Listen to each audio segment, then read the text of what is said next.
Assalamualaikum warahmatullahi wabarakatuh. Selamat pagi dan salam sejahtera bagi kita semua. Yang terhormat Bapak dan Ibu Dewan Juri Lomba Debat Bahasa Indonesia tahun 2025. Perkenalkan, nama saya Naswa Marsialia Wardana dari tim oposisi yang akan menanggapi mosi tentang Dewan ini akan mewajibkan kandidat politik untuk lulus tes kompetisi politik agar dapat mencalonkan diri. Saya ingin menanggapi klaim dari tim pro yang menyatakan bahwa tes kompetisi politik dapat diakses oleh semua kelompok, termasuk masyarakat adat dan individu dari latar belakang ekonomi rendah.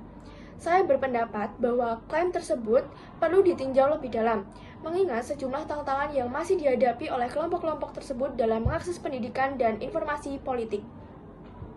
Beberapa masalah tersebut, yang pertama, keterbatasan akses pendidikan dan teknologi. Banyak masyarakat adat dan individu dari latar belakang ekonomi rendah masih menghadapi keterbatasan dalam akses pendidikan formal dan teknologi. Sebagai contoh, masyarakat adat di kawasan hutan seringkali tidak memiliki KTP elektronik yang menjadi syarat dasar dalam berpartisipasi dalam kegiatan pemilu atau pemilihan umum. Hal ini disebabkan oleh faktor sosial budaya seperti tempat tinggal yang nomaden atau berpindah-pindah dan sistem kepercayaan yang berbeda dengan masyarakat umum. Yang kedua, keterbatasan infrastruktur dan sumber daya.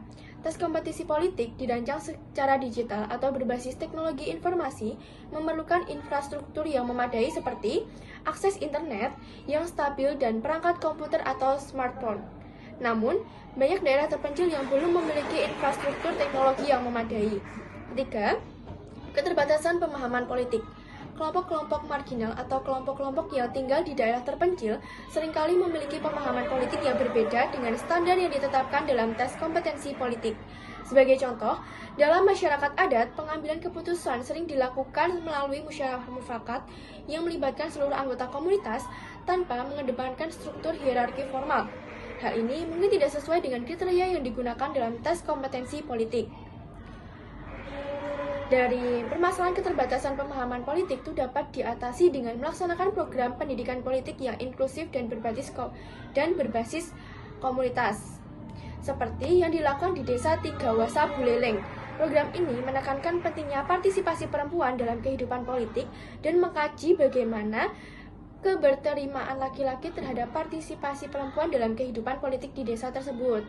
Nah, menurut saya, kepemimpinan yang menggunakan sistem kepercayaan kepada orang yang dianggap memiliki kelebihan di daerah tempat tinggal kita, atau kekuatan sistem kepercayaan adat atau yang biasa disebut dengan primus inter pares, yang cenderung lebih memikirkan kepentingan banyak orang dan dapat lebih menguasai negara daripada dengan tes kompetensi politik yang cenderung lebih memikirkan diri sendiri dan akan menimbulkan konflik, misalnya beberapa masalah yang saya sebutkan di atas.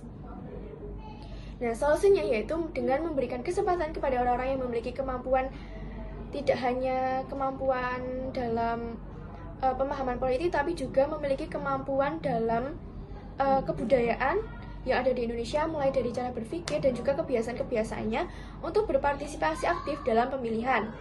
Nah, saya menghargai upaya untuk meningkatkan kualitas demokrasi melalui tes kompetensi politik.